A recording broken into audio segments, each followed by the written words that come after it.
The first time I met him it was raining. The cold mist clung to my skin as I hurried through the narrow streets of London, my hood pulled low over my face. The sound of horse-drawn carriages clattered over the cobblestones, and gas lamps flickered weakly in the foggy dusk. My gloved fingers trembled as I pulled my cloak tighter around my shoulders. I didn't belong here, not in this part of town, not among the working-class women carrying baskets of bread or the men shouting in the streets. But I had grown tired of the gilded cages and suffocating ballrooms of my father's estate.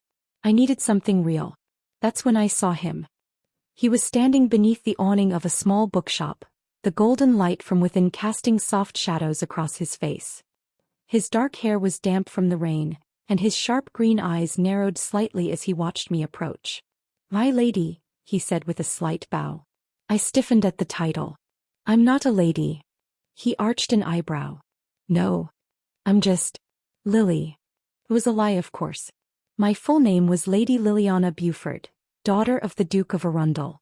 My family's name was etched into the history books, a dynasty of wealth and power that stretched back for generations. But I didn't want him to know that. Not yet. He smiled faintly. "Lily, then." I hesitated in the rain, uncertain why my feet were refusing to carry me away. "What's your name?" I asked. "Edward," he replied. "Edward Hart." The name suited him. Strong and steady. He wore a simple brown overcoat and boots that had seen better days. He didn't belong to my world, and maybe that's what drew me to him in the first place. "Would you like to come inside?" he asked, nodding toward the bookshop behind him. I hesitated. My father would be furious if he knew I was even speaking to a commoner. But I nodded anyway. That's how it started. Quiet evenings spent in the back of the bookshop, his hand brushing mine as we sorted through worn pages and dusty covers. I told him I was the daughter of a merchant. Not quite rich, not quite poor. He believed me. Or maybe he didn't care. Edward made me feel seen. "I've never met anyone like you," he told me one evening, his green eyes dark with something dangerous. "Because I don't belong here," I whispered. He smiled faintly. "You belong with me." And I let myself believe him. I should have known better. Edward kissed me for the first time beneath the oak tree in the town square. The winter frost had already crept into the air, and my breath curled between us in pale clouds. His hands were warm on my waist, and when his lips brushed against mine, I felt something shatter inside me, a wall I didn't even know I had built. "I love you," he whispered. My heart squeezed painfully. "I love you too." And I did. I loved him recklessly, in stolen kisses and whispered promises beneath the stars. He made me feel alive in a way the grand halls of Arundel Castle never could. But lies have a way of unraveling. It started with the late nights. Edward stopped waiting for me at the bookshop. His messages became short, his kisses rushed. "Is something wrong?" I asked him one evening as he walked me home. He sighed, rubbing the back of his neck. "Just tired." "From what?" "I've been working," he said vaguely. But the look in his eyes was different now. Guarded. And then I saw him with her. She was tall and beautiful. Lady Eleanor Wycliffe, daughter of the Earl of Wycliffe. Her golden hair glinted beneath the streetlights, and her silk dress clung to her figure like it had been painted there. Edward's arm was around her waist. His lips pressed to her ear. She laughed, a soft, elegant sound that cut through me like a blade. I stood frozen in the street, my breath sharp and cold in my lungs. He didn't see me. But Eleanor did.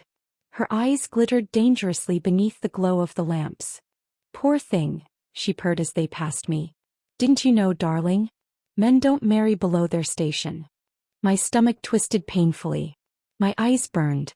Edward's gaze slid past me, his mouth tightening. He didn't stop. He didn't say a word. I stumbled home that night, my chest hollow and burning. I confronted him the next day. "Is it true?" My voice trembled. Edward sighed. "Lily. Did you sleep with her?"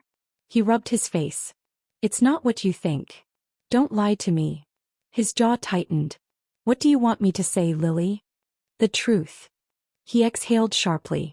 "I need his security." My stomach plummeted. "You told me you didn't care about money," I said, my voice cracking.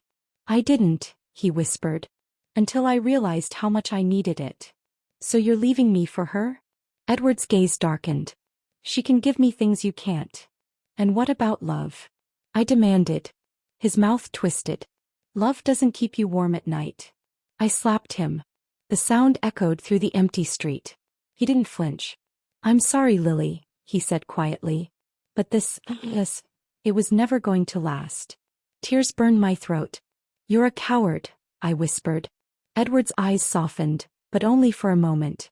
I hope you find someone better, he said quietly. And then he walked away. My father found me crying in the garden that evening. His sharp blue eyes narrowed as he settled down beside me. It's time you stopped playing games, he said. Father. I've arranged a marriage for you. My breath hitched. What? You'll marry Lord William Arundel, he said coolly. He's a good match. I'm not ready, I whispered. Well, you'll have to be. My chest burned painfully. I don't even know him, I said. You've met him before, my father replied. I frowned.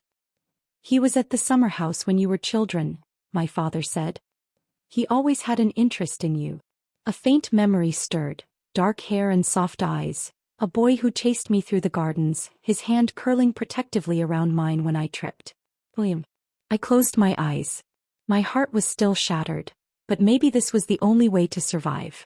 I stood at the grand entrance of Arundel Hall the next evening, dressed in pale blue silk, my heart pounding painfully beneath my corset.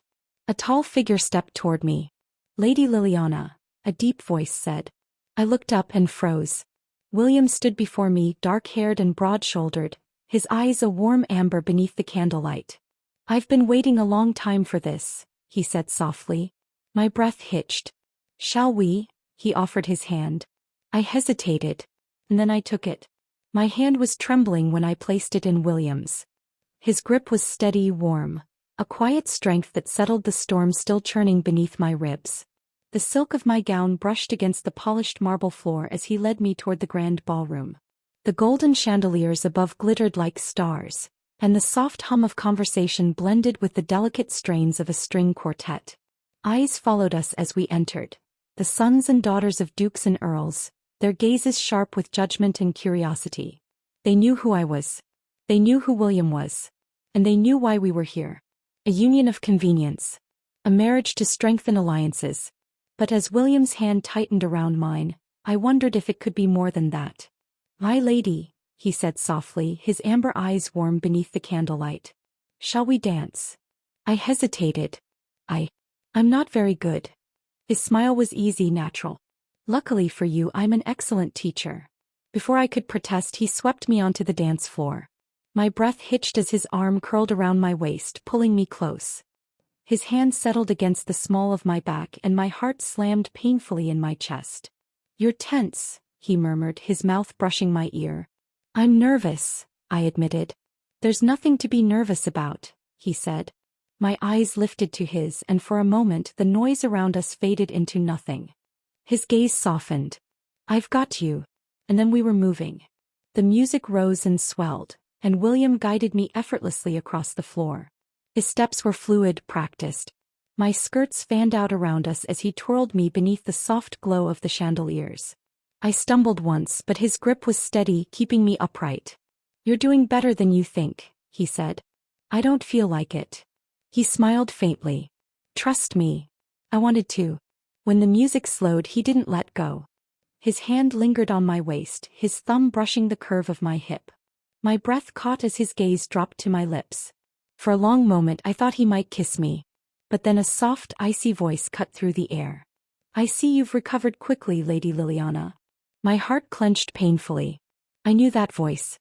I turned to find Lady Eleanor standing at the edge of the ballroom, her lips curled in a cruel smile. Her golden hair was arranged in elegant curls over her shoulders, and her emerald green gown shimmered beneath the candlelight. Lady Eleanor, William said coolly. Eleanor's gaze slid to me. I must say, Lily, I'm impressed. Most women would be devastated after such a public betrayal. He crawled up my neck. I suppose you're made of stronger stuff, Eleanor continued, her smile sharpening. Or perhaps you've already found a replacement? William's hand tightened on my waist. Careful, Eleanor, William said. His voice was mild, but his eyes were hard. Jealousy doesn't suit you. Eleanor's gaze flashed with something cold. Don't worry, she purred. Edward doesn't seem to mind. My breath froze. William's arm tensed around me. I saw them together, Eleanor said, her eyes glittering with malice. Just last night. Laughing and whispering like old lovers. My stomach dropped. That's enough, William said sharply. Eleanor smiled faintly. If you say so. She turned, her silk skirts swishing behind her as she disappeared into the crowd. William's hand slid to my chin, tipping my face toward his. Lily, he said softly. My chest ached. My throat was raw. You don't have to believe her, he said. Why wouldn't I? I whispered. Because Edward already proved what kind of man he is. My eyes burned. It doesn't matter anymore. Doesn't it? William's gaze sharpened. Because it looks like it still matters to you. I just don't know how to stop caring, I admitted. His thumb brushed the corner of my mouth. You don't have to stop. You just have to move on. And you think you can help me do that? His mouth curved. I know I can. My breath shuddered out. How? William's hand slid along my waist, his fingers pressing into my lower back. His eyes darkened. Marry me, he said. My breath caught. What? You heard me, he said, his mouth curling. You're serious? Absolutely. But, you barely know me. I've known you since we were children. His gaze softened. And I've wanted you ever since. My chest squeezed painfully. William. I'm not asking for your heart, he said quietly. Not yet. I'm asking for a chance. I swallowed hard. I can protect you, he murmured. I can make sure no one ever hurts you again. My heart pounded painfully in my chest. And if I say yes? Then you'll finally have someone who knows exactly how valuable you are. My lips parted. I don't need an answer right now, he said. Just think about it. And then he kissed my forehead, soft and steady, before releasing me and disappearing into the crowd. I sat beneath the old oak tree that night, my cloak wrapped tightly around my shoulders. The stars above were bright and sharp, scattered like fragments of glass across the velvet sky. My heart was still thundering in my chest. Marry him. It was madness. Wasn't it? But even now I could still feel the weight of William's hand on my waist. The steady warmth of his touch. He made me feel safe. Could it really be that easy? Lily. My heart jolted painfully. I turned and froze. Edward stood at the edge of the garden path, his dark coat hanging open, his hair mussed from the wind. His green eyes glittered beneath the moonlight. What are you doing here? I asked. His mouth tightened. I needed to see you. I stood. You shouldn't be here. Why? He stepped toward me. Because you're with him? Because you don't get to do this. My voice sharpened. You don't get to leave me and come back when it's convenient for you.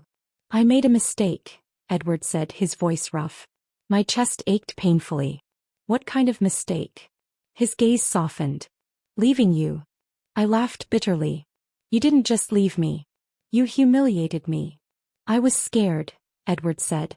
I thought you were lying to me. And now you know the truth? I said coldly. His mouth twisted. Yes. And that changes things. Edward's gaze darkened. It could. My chest heaved. No. Lily. No, my voice sharpened. You left me for her. You made your choice. His jaw flexed. You don't understand. I understand perfectly, I said. And I'm not going to be your second choice. Edward's eyes narrowed. You think he'll be better for you? I know he will, I said fiercely. Edward's chest rose sharply. I still love you. You don't get to love me now, I whispered. His eyes darkened. It's not that simple. It is, I said quietly. Edward's mouth parted. Goodbye, Edward, I said. He hesitated. His green eyes searched mine for something, some weakness. But there was none left. And finally he turned and walked away. The next morning a single letter arrived at my door. It was from William.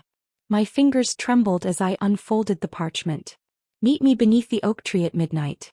I closed my eyes, my heart thundering painfully. And for the first time since Edward broke me, maybe even for the first time in my life, I knew exactly what I wanted. The letter trembled in my hands long after I had finished reading it. Meet me beneath the oak tree at midnight. It wasn't a demand. It wasn't even a request. It was an offering. A quiet promise of something more. William had always been steady, always there waiting in the shadows while I chased after a man who had never truly seen me. And now, after everything that had happened, he was offering me a way out. A chance to move on. A chance to love again. But was I ready to take it? The memory of Edward's eyes, dark and desperate beneath the moonlight, still lingered beneath my skin. His words echoed in my head. I still love you. But he had left me. He had humiliated me. He had chosen someone else when I was at my most vulnerable. William hadn't. William had stayed. And maybe that was enough. I closed my eyes and pressed the letter to my chest. I found him beneath the oak tree that night. The moonlight was pale and cold, filtering through the branches and casting soft shadows across the frost-covered grass. William was standing with his back to me, his hands tucked into the pockets of his dark coat. He turned when he heard my footsteps, his amber eyes soft beneath the moonlight. You came, he said softly. I stepped toward him, the hem of my cloak brushing against the grass. You asked me to. He smiled faintly. I wasn't sure if you would. I stopped in front of him, my breath clouding the air between us. Why did you ask me to come here? Because I needed to know, he said. Know what? His gaze darkened. If you were ready. I swallowed hard. Ready for what? To let him go, William said simply. My chest tightened painfully. I don't know if I can. That's not an answer, he said quietly. My lips parted. I don't expect you to love me, he continued. Not yet. But if you choose me, I need to know that you're willing to leave him behind. I want to, I whispered. Do you? My heart slammed painfully in my chest. He stepped closer, his hands settling lightly on my waist. His gaze was steady, dark and endless beneath the silver light. You don't have to be afraid, he said softly. You don't have to fight this. I don't know how to let go, I admitted. His thumb brushed the curve of my jaw. You don't have to do it alone, he whispered. My breath shuddered out. I'm not going anywhere, Lily. He leaned down, his breath brushing against my mouth. But you have to let me in. And then his lips touched mine. Soft at first, gentle and searching. But when I didn't pull away, his grip tightened, his mouth deepening against mine. His hand slid into my hair, holding me steady as his tongue brushed the seam of my lips. I opened for him without hesitation. Heat curled low in my stomach as his hand slid down the curve of my back, his body pressing into mine. I melted into him, into the warmth and steadiness of his touch. When he finally pulled away, his forehead rested against mine, his breath uneven. You're trembling, he murmured. I'm scared, I admitted. His eyes softened. Of me? No, I whispered. Of how much I want this. His mouth curled faintly. Then stop fighting it. I swallowed hard. What if I get hurt again? You won't, he promised. And for the first time in a long time I believed it. The next morning I woke to find my father sitting in the drawing room, a glass of brandy balanced between his fingers. His sharp blue eyes narrowed slightly as I approached. I hear you spent the evening with Lord William, he said mildly. My stomach tightened. Is that a problem? He chuckled. Not at all. In fact, I believe a formal proposal will be arriving this afternoon. My breath caught. Proposal? You should accept it, my father said coolly. William comes from good stock. The union would be advantageous for both families. I swallowed hard. And what if I don't want to marry for status? My father's gaze sharpened. Then I suggest you decide quickly what it is you do want. The proposal arrived later that afternoon. It wasn't a letter, not exactly. It was a single red rose, tied with a pale blue ribbon. Attached was a slip of parchment bearing William's familiar, steady handwriting. I meant what I said. The choice is yours. I'll wait for you beneath the oak tree at sunset. My heart hammered painfully in my chest. You have to decide, my father said coolly from across the room. I know, I whispered. But it wasn't a hard decision anymore. I found William beneath the oak tree at sunset. He was dressed in dark riding clothes, his hair tousled from the wind. His amber eyes brightened when he saw me. You came, he said. I keep showing up for you, I whispered. A slow smile curved his mouth. Yes, you do. My breath shuddered out. Do you want this? he asked softly. Yes, I said. But I need you to know. I'm still healing. His gaze softened. I'm not asking for perfection, he said. I'm asking for a chance. My throat tightened. I don't want to be a burden, I whispered. You could never be a burden, he said. My heart hammered painfully. You're sure? More sure than I've ever been about anything, he said. I hesitated. And then I slid my hand into his. Yes, I whispered. Yes. Yes, I'll marry you. William's breath left him in a sharp rush. And then he kissed me. This kiss was different. It was filled with quiet certainty, with the promise of something lasting. His arms wrapped tightly around me, his body pressing me close. My heart slammed painfully in my chest as his mouth opened against mine, his tongue sliding slowly against my bottom lip. I gasped into him. His hand curled against the back of my neck, steadying me. My fingers twisted into his shirt as he backed me toward the oak tree. My back hit the bark as his mouth trailed down the column of my throat. I have you, he whispered. Yes, I breathed. His mouth brushed the corner of my jaw. Say it again. I'm yours, I whispered. His lips parted against my skin, his breath warm and heavy. Mine, he murmured. I wrapped my arms around his neck, drawing him closer. I love you, I whispered. He stilled. My heart thundered painfully in my chest as his gaze met mine. You love me? Yes, I said softly. I didn't realize it until now. But yes. William's mouth curled into a slow, devastating smile. I love you too, he murmured. My chest ached painfully. He kissed me again, slower this time, more certain. His hand curled protectively around my waist. I'm going to take care of you, he promised. I know, I whispered. And for the first time in a long time I wasn't afraid. But the happiness didn't last. 2 nights later I found Edward standing in the garden. My breath stalled in my throat. What are you doing here? I demanded. His green eyes darkened. We need to talk. No, we don't. I'm not going to let you marry him. My stomach dropped. Edward's gaze sharpened. I'm not losing you. You already lost me, I said coldly. Edward stepped toward me. His hands settled on my shoulders. Don't do this, he said roughly. You still love me. I shoved him away. No, I whispered. I don't. Edward's jaw tightened. You don't know what you're giving up, he said. I stepped back. Yes, I do. And I left him standing there. That night, William kissed me beneath the stars, and I knew I had made the right choice. The sun was beginning to set when I saw him. Edward stood at the edge of the rose garden, his silhouette outlined against the pale amber light. His dark riding coat hung open, and his green eyes gleamed beneath the soft glow of the fading sky. My heart twisted painfully. I knew why he was here. But this time I wasn't going to let him ruin everything. I rose from the stone bench, my hands curling into the folds of my gown as I stepped toward him. My heart was steady, my breath even. Edward's gaze sharpened when I approached. Lily, he said softly. My throat tightened. What are you doing here? His mouth curled faintly. I needed to see you. You don't get to see me anymore, I said coldly. Edward's expression darkened. He stepped toward me. I think I deserve a chance to explain. No, I said sharply. You had your chance. Edward's gaze flashed with something dangerous. You're really going to marry him? Yes, I said without hesitation. Edward's mouth twisted. Why? Because he loves me, I said. Because he stayed. And I didn't? Edward's jaw flexed. You left me, I hissed. You humiliated me. You threw me away for her. I made a mistake, Edward said tightly. You didn't just make a mistake, I said bitterly. You abandoned me. Edward's eyes darkened. And you think William is better? Yes, I said fiercely. Because William isn't a coward.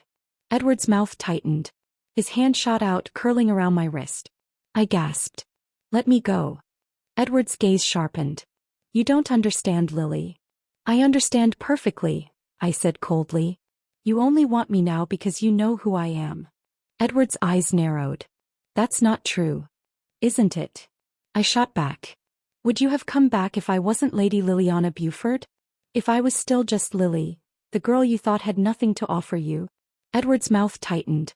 His hand flexed around my wrist. I love you, he said darkly. No, I hissed. You love what you lost. Edward's eyes flashed dangerously. His grip tightened painfully. You belong with me, he growled. My heart slammed painfully in my chest. You're hurting me, I whispered. Edward's mouth curled faintly. You'll forgive me. I struggled against his grip, but his hold didn't loosen. Edward. Stop fighting me, he said coldly. Let her go. Edward's gaze sharpened. My breath hitched as I turned toward the sound of William's voice. He stood at the edge of the garden, his amber eyes dark and sharp beneath the fading sunlight. His expression was cold. Unyielding. Edward's mouth curled. This doesn't concern you. William's jaw flexed. You have 3 seconds to release her. Edward's grip tightened. Or what? William's eyes darkened dangerously. Or I'll make you. Edward smiled faintly. You don't want to fight me. William's mouth curled into a slow, dangerous smile. I'm counting, William said. 1. Edward's gaze sharpened. His hand curled tighter around my wrist. 2. Edward's eyes flashed with something dark. 3. William moved fast. His fist slammed into Edward's jaw with a sharp, sickening crack. Edward stumbled backward, his hand slipping from my wrist as he hit the ground hard. William didn't stop. He grabbed Edward by the front of his coat, dragging him to his feet before slamming him back against the garden wall. You have no right to touch her, William growled. Edward's eyes narrowed. He shoved William back, but William didn't budge. His jaw flexed as he stepped forward, his amber eyes flashing beneath the low light. She doesn't belong to you anymore, William said coldly. She loved me first, Edward spat. And you ruined it, William said. His mouth curled into a dark smile. Now you don't get to have her. Edward's mouth twisted. He lunged forward, but William caught him by the collar and slammed him back into the wall. Edward's head snapped back and he groaned. Blood trickled from the corner of his mouth as William's arm pinned him in place. If you ever touch her again, William said, his voice low and dangerous, I'll kill you. Edward's chest heaved. She doesn't love you. William's eyes darkened. Yes, she does. Edward's mouth twisted. She's going to regret this. William's grip tightened. Leave. Now. Edward's gaze sharpened. His mouth curled into a bitter smile. You think this is over? Edward said softly. William's jaw flexed. It's already over. Edward's mouth twisted. He exhaled sharply and wrenched himself free from William's grip. He turned toward me. His green eyes darkened beneath the dim light. You're making a mistake, Edward said quietly. No, I said calmly. I'm correcting one. Edward's gaze narrowed. You don't deserve her, Edward said. And you never did, William replied coldly. Edward's mouth curled bitterly. His gaze lingered on me for a long, tense moment. But I didn't flinch. I didn't break. Edward's mouth tightened. His gaze hardened. And then he turned and walked away. He didn't look back. William's arm curled around my waist as Edward disappeared down the garden path. You're shaking, William murmured. I'm fine, I said breathlessly. William's eyes softened. His thumb brushed the curve of my jaw. He's not coming back, William said quietly. I swallowed hard. You don't know that. Yes, I do, William said softly. Because he knows you've already made your choice. My breath hitched. Did I? I whispered. William smiled faintly. You just corrected me, remember? I laughed softly. My chest still ached, but this time it wasn't sharp. It wasn't painful. William's mouth brushed against my forehead. His breath was soft against my skin. You chose me, William murmured. Yes, I whispered. I did. His hand slid to the back of my neck, his mouth brushing my temple. You're mine, he said quietly. I leaned into him. And you're mine. William's mouth curled into a slow, devastating smile. I love you, I whispered. William's amber eyes darkened. Say it again, he murmured. I love you, I said. William's mouth curved. Good. His mouth claimed mine in a slow, consuming kiss. His hand slid down the curve of my waist, his fingers curling into the folds of my gown as he pressed me back against the garden wall. Heat pooled low in my stomach as his mouth parted against mine, his tongue teasing the seam of my lips. "I've got you," William whispered. I shuddered beneath his touch. "Yes," I whispered. William smiled against my mouth. "And I'm never letting you go." Edward didn't come back after that. He didn't send letters. He didn't try to explain himself. He had finally realized what he had lost. And this time he knew he couldn't get it back. 2 weeks later, William and I were married beneath the same oak tree where he first kissed me. My father smiled. My mother cried. Lady Eleanor watched from the edge of the crowd, her gaze sharp and cool. But I didn't care. Because when William slipped the ring onto my finger and kissed me beneath the golden afternoon sky, I knew I had made the right choice. Edward was my past. William was my future. And I was finally free. The wedding was nothing short of perfect. Golden light filtered through the trees, casting soft patterns across the stone pathway as I walked toward the altar. The air was thick with the scent of roses and fresh rain, and the quiet hum of music floated through the estate gardens. Guests watched from beneath white silk canopies, their eyes curious and expectant. But I wasn't looking at them. I was looking at him. William stood at the edge of the garden, dressed in a dark navy coat with silver buttons. His dark hair was tousled from the breeze, and his amber eyes shone beneath the fading afternoon light. When his gaze met mine, a slow, quiet smile curved his lips. My heart thundered painfully in my chest. My father walked beside me, his hand resting lightly on my arm. His expression was stoic, but there was a rare softness in his eyes as he guided me toward William. "You look radiant," my father murmured. "Thank you," I whispered. We reached the end of the aisle and my father's hand slipped away from mine. William extended his hand toward me, his eyes steady and dark. My chest squeezed painfully. "Are you ready?" he asked softly. I smiled faintly. "Yes." I slid my hand into his and warmth flooded through me. William's hand tightened around mine as we turned toward the priest. The ceremony passed in a blur, soft vows and trembling hands, the golden glow of the sun sinking low beneath the horizon as William's ring slipped onto my finger. And when William leaned down to kiss me, soft and slow beneath the darkening sky, the crowd erupted into soft applause. My heart shuddered painfully. My hands curled around his coat. His mouth brushed against mine, warm and sure. When he pulled away, his hand curled around my waist. "You're mine now," he whispered. "Yes," I breathed. "And you're mine." The reception was held beneath a silk canopy at the edge of the estate gardens. The tables were set with fine china and crystal glasses, and the warm flicker of candlelight reflected in the glass panes of the manor's tall windows. I sat beside William at the head table, my hand curled lightly around his arm as we listened to the toasts. My father spoke first, short and formal, his gaze sharp beneath the soft glow of the chandeliers. "I expect great things from you," he said coolly to William. William smiled faintly. "I'll take care of her." My father's gaze sharpened. "I trust you will." William's hand settled on my thigh beneath the table, his thumb brushing small circles into the fabric of my gown. After the speeches, William leaned toward me. His mouth brushed against my ear. "Let's go," he whispered. My breath hitched. Now, he murmured. He pulled me to my feet, his hand curling around mine as he led me through the open archway that overlooked the gardens. The cool night air wrapped around my shoulders, and the sound of the music faded behind us as we slipped beneath the canopy of dark branches. William stopped beneath the oak tree where we had first kissed. The moonlight shimmered through the leaves, casting pale silver patterns across the frost-covered grass. William's hand brushed against my cheek. "You're mine now," he whispered. My heart hammered painfully. "I've always been yours." His mouth curled faintly. "Have you?" "Yes," I breathed. His hand slid to the back of my neck. His mouth brushed against mine, soft and steady.